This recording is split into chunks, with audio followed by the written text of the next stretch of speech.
All right. Happy Friday, guys. It's the Chrisman commentary presented. No, it's the other way around. It's the last word presented by Chrisman commentary. You'd think I'd get it right by now, but here we are. It's day 2 of the Masters. So for everybody tuning in thinking you were going to miss the golf because you're tuning into our show, we're going to keep you updated here. We'll run the leaderboard at the bottom of the screen. We're missing one of our hosts. Christy is off doing Christy things Are you today. serious? So, Are you really running the leaderboard tomorrow? yeah, Isn't man. that amazing? It's on the bottom of the screen. We're basically like We're here for the ESPN. people. Oh yeah, look at that. Ha! We are here for the people. I'll keep it updated as we're going through here as well. So, happy Friday, guys.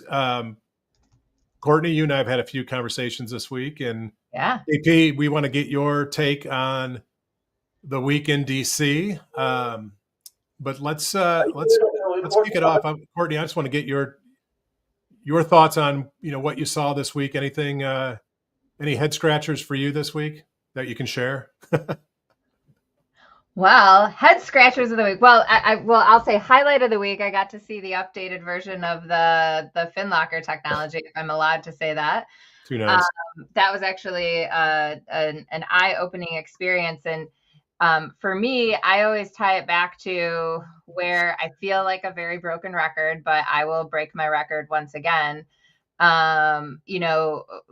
have to find better ways to pull this whole customer journey closer to what is actually available from a mortgage infrastructure technology perspective. And, pulling it through to, I would say, stuff that we've seen in the last 2 weeks, particularly more activity with the FHFA, and seeing changes starting to roll there and understanding new leadership there.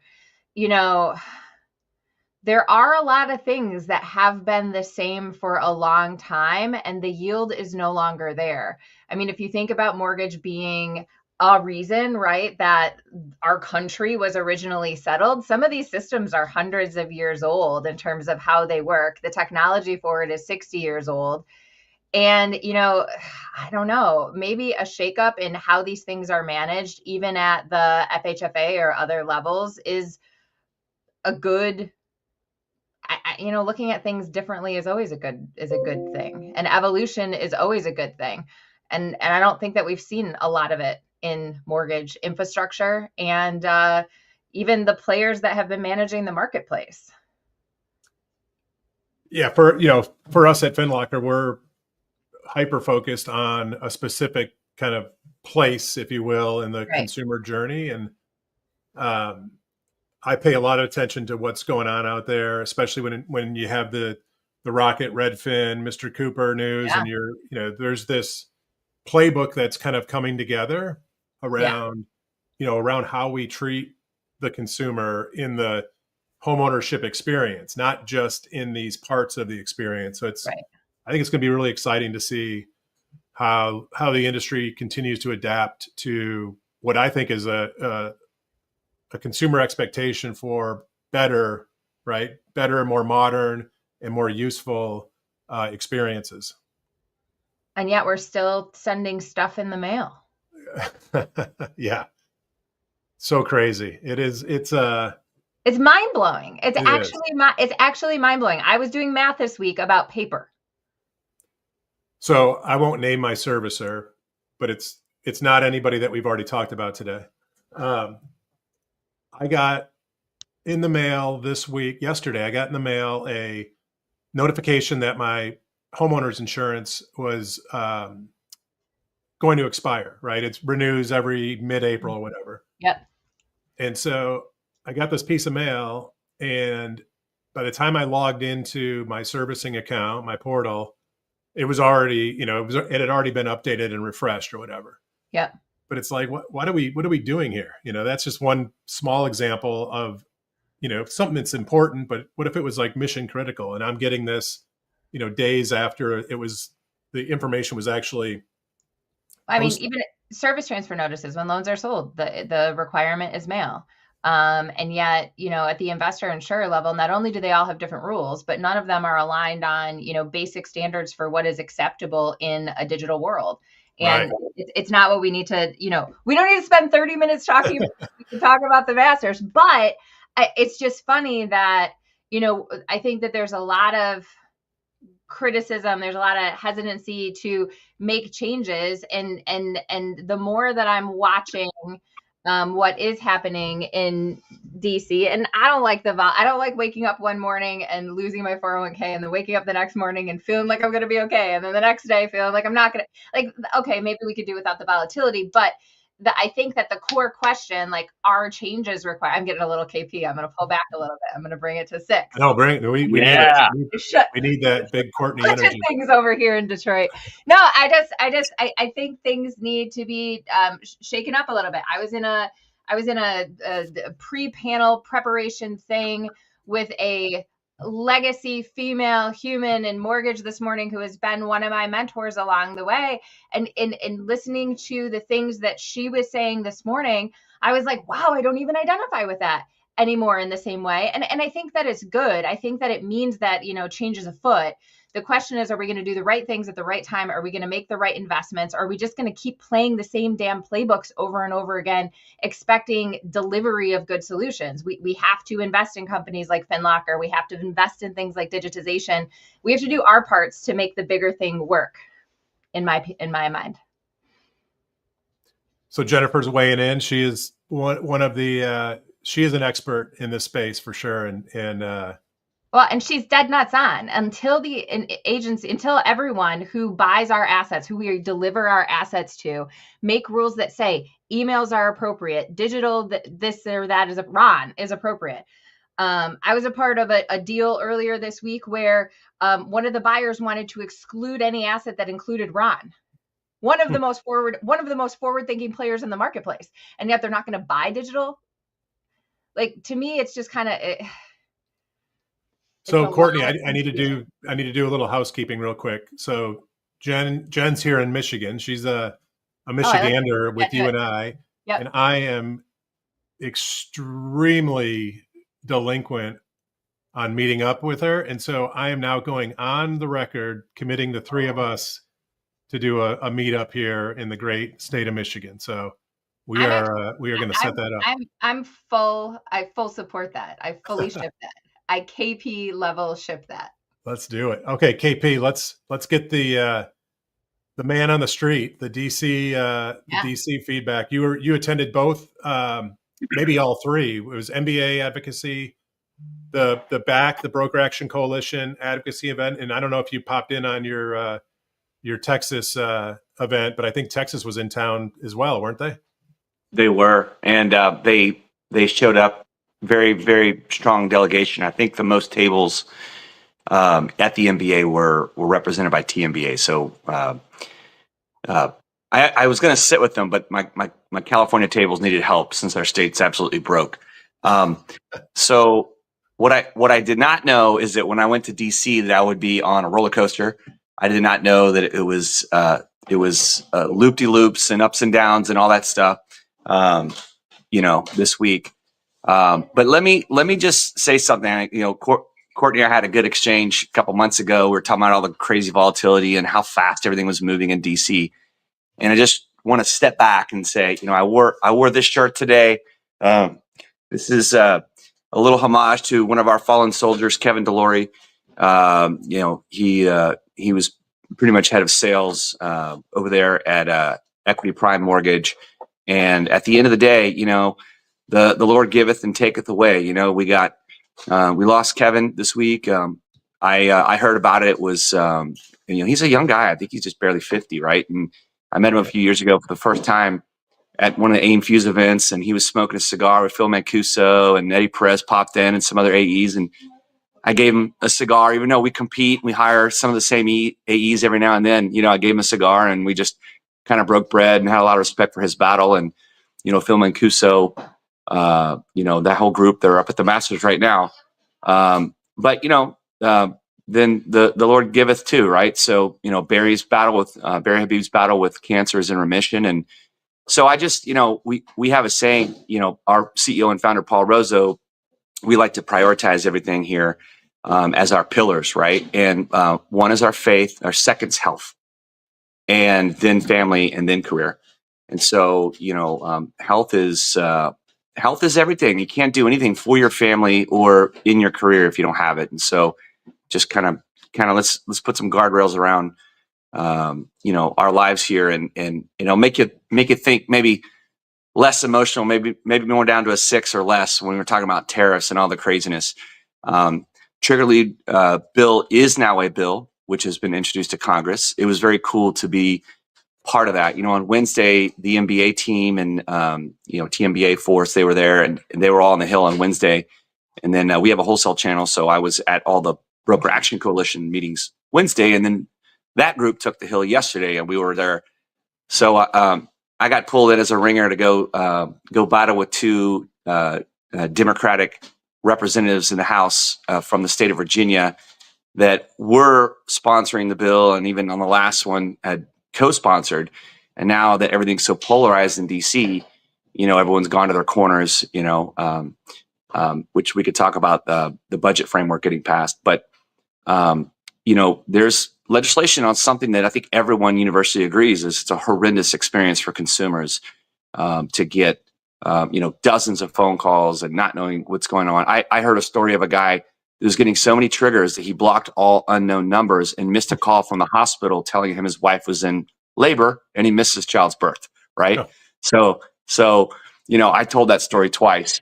So it's very promising that trigger lead reform could get passed this year because it is a bill, and it is in the House. Is in Congress. Now, there's other priorities, obviously. We were working on FHA reform and other things like that. But Congress is really trying to pass this budget, and all this flow of money is intertwined. Is the U.S. Treasury is it still the safest asset in the world after this week? And so what I would say is that, all these things kind of work together, and there's something called a Trump put, which is, I've talked about, there's the Fed put, there's a Trump put, eventually there'll be a sovereign wealth fund put once they get that going. But the Trump put is very live and in effect. When they saw the dislocation in the market and they saw a 386 10-year go all the way up to 455, that was complete dislocation of the safe haven asset of the world. So they stepped in within 12 hours and said, we're going to do a 90-day pause, except you, China, you bunch of cheaters. So, the Trump put is alive and well, and it doesn't mean things are stable and there isn't still volatility. There's a lot less of it. And so we'll see how it plays out over the next 90 days. But lots going on in D.C. I mean, the House lost 2 Republican votes and by a narrow margin. Every single Democrat voted to put $4 trillion of taxes on Americans, and all but 2 Republicans decided that they're going to pass one big, beautiful bill. So now the Senate and the House have to get together and do the details. This state will say, well, don't mess with my coal. A lot of people don't know that on Tuesday, 4 executive orders were signed by President Trump to fire up coal plants that were being shut down because of green energy policies in the last administration from President Biden. We need energy. We get coal from China, and those boats go back and take our goods back to China. And so some of the fees on those ships were called out as exceptions, even as the headline says 125% tariff. There's a lot of sausage making going on in the background, and I could talk about it certainly in the next 16 minutes. But things keep moving forward, and it's a brave new world. And I'm glad it's Friday. Yeah, this today couldn't have come at a better time, given all the chaos of the week. Sorry, I'm distracted. I'm trying to keep our leaderboard up. Stock market closes in 3 hours, so in less than 3 hours. So we'll get a little reprieve, everybody. You can shut that app down and watch our podcast over the weekend and get your head right. Did you see all the coverage of the Masters and how people have to lock their phones in the lockers? And so all of the fanciest, richest people in the world didn't know what was happening in the markets earlier in the week. I thought that was kind of funny. Maybe everybody should just put their phones in a locker for the next couple weeks. Speaking of lockers, Brian and I have been there to the Masters. We've enjoyed it. Thanks to the good friends at Arch MI. I went 3 years in a row, and they do check you in the door. Unless you go to the practice round, you can bring your phones and film everything, which is pretty cool. But I didn't see any Masters coverage, and I mean, it's been such a whirlwind, and I'm just trying to keep up on email. I traveling back yesterday after being there since Monday it's just hard. And it's spring break. My wife's got 4 kids; they're hanging out, and I'm not here to help. Yeah. So I'm her cell phone that might have been put in a locker. I'm no help to her and the 4 kids who aren't in school. So life goes on. All right, let's shift a little bit. Set aside the tariffs, the market. I'm starting to consistently get good feedback that the market's picking up, that activity's picking up, despite the Cedar Point roller coaster ride that rates have been doing. Courtney, what's the word on the street with CMG loan officers? Are they kind of feeling better, getting those pipes kind of filled up here? Yeah, I mean, we're rolling in payoff and netted payoff land. I mean, it seems like there's a lot of that's how servicing people see origination spikes. Everyone, is it payoff and netted payoff time? Are we talking about we've had big waves of assumptions and PMI related cancellation, given the fact that home values go up, right? So that was what we were riding for a long time in servicing, and now we're back to payoffs and netted payoffs. I think that the activity is there. The consumer experience is still a problem always. Our loans are subserviced. It remains a problem, and we've actually servicing wise, people see folks paying off and refinancing away from servicers sometimes too. We sell to a lot of different players in the marketplace, and so we get all of the feedback through our loan officer network, which is awesome. And so we kind of have a good heartbeat on what's happening where. And there are certain products that we'll move away from, Brian, just because of the initial customer experience when it lands somewhere, because our LOs are so dissatisfied with where somebody else is picking it up. And, that's a big reason why Chris made the investment to have servicing in-house at CMG. It's not going to help the stuff that we have that's brokered out necessarily, but at least for CMG loans, we can, I would say, as close to guarantee as you can in the context of servicing a higher quality customer experience. Yeah, I'll chime in there. I'm at PRMG. I'm copied on every single payoff request email, so Nice. I get a pulse. And one of the things we're talking about at the Broker Action Coalition is to try and do away with this 15 basis point hit that the GSEs tax on TPO loans, on wholesale loans. But I got to tell you, I see a lot more payoffs in wholesale than I do in retail, and the prepay speeds are higher, and they just are. And so one of the things of course we try and then call the broker back, or if it's our retail originator, we try and get them to call back. Of course, we have trust engine triggers. We look at credit pulls and other equity alerts and stuff. And there are some great alerts out there. Total Expert's got some. There's a bunch. ADM has. There's a bunch of them out there. So yeah, we're on. Origination spike, but then so does the loss of loans in the portfolio. So servicers are working feverishly right now. But having said that, that goes back to the battle of originator versus servicer, and that battle rages on and will never quit. We talked about GSEs being spun private, and what's interesting is there's a gentleman, I'll keep his name hush hush because I think he had a private meeting, I believe Monday, with Mark Calabria, who's totally approachable, right? So former FHFA director. FHFA is the oversight regulator of Fannie and Freddie.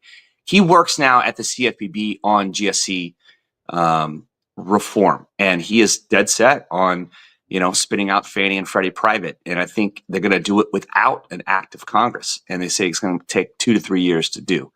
So let's just say, hypothetically, whoever is in control of Fannie Mae or Freddie Mac when it's private, they go, yeah, TPO loans pay off. In fact, we think it should be 50 basis points. Who's going to stop them? We don't like FinLocker, so no FinLocker integration with DURLP anymore. Have a nice day. Going private has a lot of uncertainty as well, and so the MBA stance is when and if you go private, that there's a written explicit guarantee from Congress that the U.S. federal government will have the full faith and credit behind a private Fannie and Freddie. But if they don't go through an act of Congress, how do you get that explicit guarantee to backstop mortgage-backed securities in a private Fannie Freddie, which no private entity had enough money to backstop Fannie and Freddie conforming loans, or any loans for that matter, in COVID? And that won't be our last pandemic or world war or whatever else comes around. So one of the things by not going through Congress is that the U.S. Sovereign Wealth Fund, which I think is a beautiful idea, we finally make some money with our money instead of just give it away to everyone, have people who are 300 years old rip off the Social Security Administration to the tune of 400 million. Just one fraud group hit us for 400 million. But if you have the Sovereign Wealth Fund buying preferred shares of Fannie and Freddie private stock, that is like the explicit guarantee from the federal government. And so that could work out. I don't know the mechanics of that and how that will play out, but it's a very interesting topic that's kind of floating around out there. I don't really see it talked about much in the press, but it is certainly a way to get an explicit guarantee. Another topic of the week. Yeah. What 9 else, minutes? guys? 9 minutes. We can't drop the mic in 9 minutes to go, dude. No, Come on, not a chance. We've got to fulfill our advertisers' requirements. Today's show brought to you by Courtney. Courtney. You want me to? Yeah, I'll backstop this. Yeah, I would underwrite you too. Oh, perfect. Any day. Would you underwrite the U.S. government with a 222% debt to income ratio? No, Absolutely not. No. I kind of want to buy a goat farm and hide for a couple of years and come back, and hopefully I'll still have a 401k. That's a good? I think it's fun to hear. Quite candidly, everything that you were doing in DC this week, because the servicing folks go there next week, right? And so I don't know. It makes me wonder.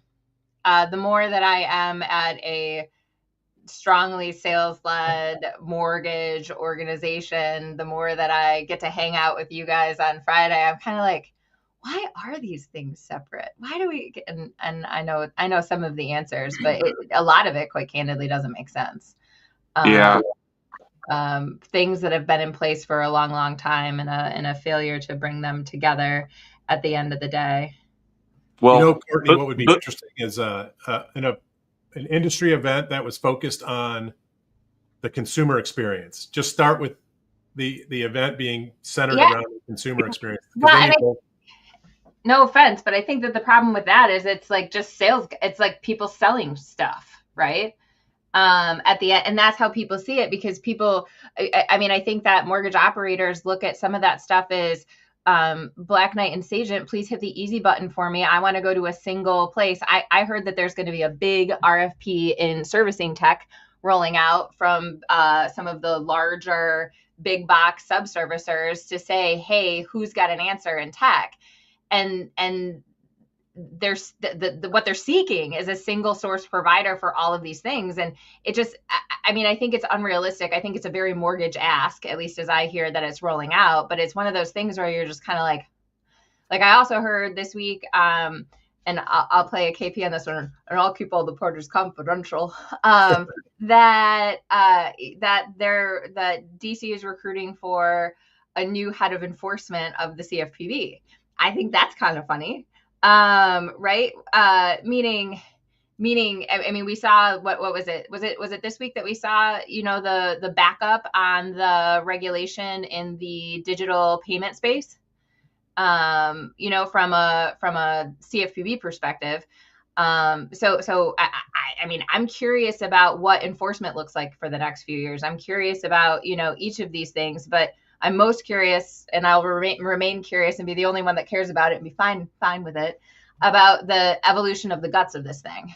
And, Brian, you got a force place, or you got an insurance notification, because even the insurance industry is moving faster than we are from an innovation perspective in mortgage. And that's just the truth. When the insurance companies are beating the mortgage servicers to sending you a notification about something, right, you know that there's a problem. I'll add that not all homeowners are alike, right? So direct mail works for boomers, who are overwhelmingly homeowners in America and at the highest percentage and have the most equity. that, Brian's got to get his cohort, although I think Brian's probably still millennial, but he's got to get his cohort on FinLocker, right? Yeah. So, he's got to get him using this stuff. The only thing I've seen out there that, universally works is, you guys know I'm part of trying to push, and we're rolling out Mesa, which is a credit card that gives you reward points for paying your mortgage. I mean, everyone looks at their credit card, like every charge that comes through. You might look at your statement once a month. You might open the email from your servicer. You might just throw away the direct mail. I read everything. I think I'm, kind of unique in that respect, but I agree. There's no one size fits all marketing. And, it's very interesting. It's like, we have a strategy where we were servicing 95% during COVID because nobody wanted to pay. And we're like, we have our own money. We'll just take it. And that, end up being, a 9-figure windfall when we sold our Fannie book.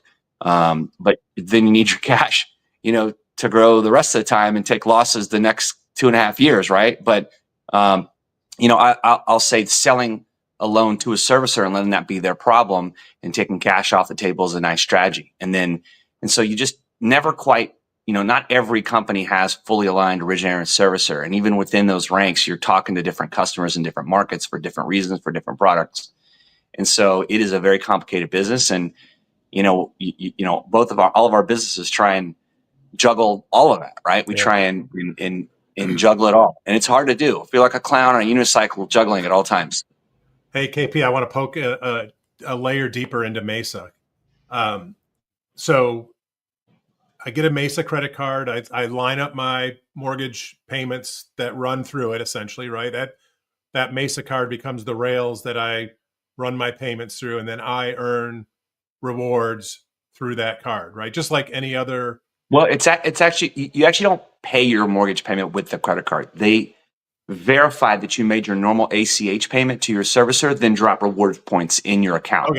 Okay. Whether you have the Visa or not. But then when you use the card for other stuff, gas, home furnishings, it's more geared towards home ownership. Like most credit cards are geared towards dining and experience. Although there's a lot of dining experience in there. And so, the bet with this platform is that they'll monetize it because first-time homebuyers spend 30 to 65 grand on things within the first year. Yeah, the first year of buying their house. And so put on a credit card that's going to give you rewards and is geared towards that kind of consumer. And then it's very sticky. I mean, I don't think I've ever canceled a credit card. I mean, I got a corporate card. I have my first Citibank MasterCard. They keep sending me emails to upgrade to this level and that level, and it's fine. And then I have my Amex. I've had my Amex since 05, and I upgraded to a better one in 06. And so that's it. That's all I use. And so I'm going to take on this card once they get this white metal, beautiful card that says homeowner on it with the PRMG logo. Once they finally send it to me, I'm going to use the shit out of that. So I think it's pretty cool that there's a credit card for us. Yeah. Everyone not named Rocket who's got Rocket card. I was just going to say, when's the Rocket card coming out, right? It's not for you. It's right? not for you. It's not for you. It's for them. And they don't want to give it to you. And so someone else stepped in and said, we're going to create, and that's not a knock on them. Good for them. Now they own 1 in 6 loans when that transaction is complete. So what's for the other 5 out of 6 loans? What's for originators doing first-time home buyers? Nothing. So at least there's something now, and it's in rollout, and I love it. And on that card, so if I'm earning rewards, they're fully redeemable. They're not. It's not like restricted. I can't. I can only use these rewards if I do a mortgage through PRMG. Is it pretty? Any mortgage. Okay. Your biggest bill. Your biggest bill. I mean, finally, that's never happened. So it's maybe they get pretty more cool. rewards if they go to PRMG. That would be good. Yeah. No. I mean, that Mesa is. They let. I think UWM is rolling it out. I think Bayview is the largest servicer in America. I think they're rolling it out. So get on board. Get it up front as the originator, and check it out. It's for us. It's pretty cool. I need to figure out how to make that offer through the FinLocker app. That'll be a weekend takeaway. All right, guys, we're at the point of the show where we literally will be able to share the last word. And so, Courtney, we'll let you kind of close us out here today. Ask questions about everything. That's all I got to say. I think that, there's too many things that have been away because they're away. And if you ask the question, I think 9 times out of 10, you'll find out that somebody was just doing the next thing and not paying attention to it. I don't care who you are. I don't care if you're a person answering the phone in mortgage or if you're a mortgage executive. Flip things over and see what we can find. I think that new models and new ways, the Mesa card, maybe that's the answer. The CMG all-in-one, which is a unique product attached to an account, but like, why not, right? I think now more than ever, ask questions about everything. Love that. Yeah, I got to give the Chrisman commentary this morning a lot of love. They broke the story about, Zillow kicking out non-NMLS listings. I thought that was very interesting in saying, we're not going to aid and abet pocket listings and shadow inventory. We want you to do it to where more people can see it. And so, a gentleman in here asked a good question, who's next? I don't know that Zillow is for sale, but, yeah, I got to think, maybe someone big is looking at the Redfin acquisition and go, good idea. Let's buy Zillow, and then, that could happen. No doubt. So speaking of Chrisman, and we'll close, this will be a great last word.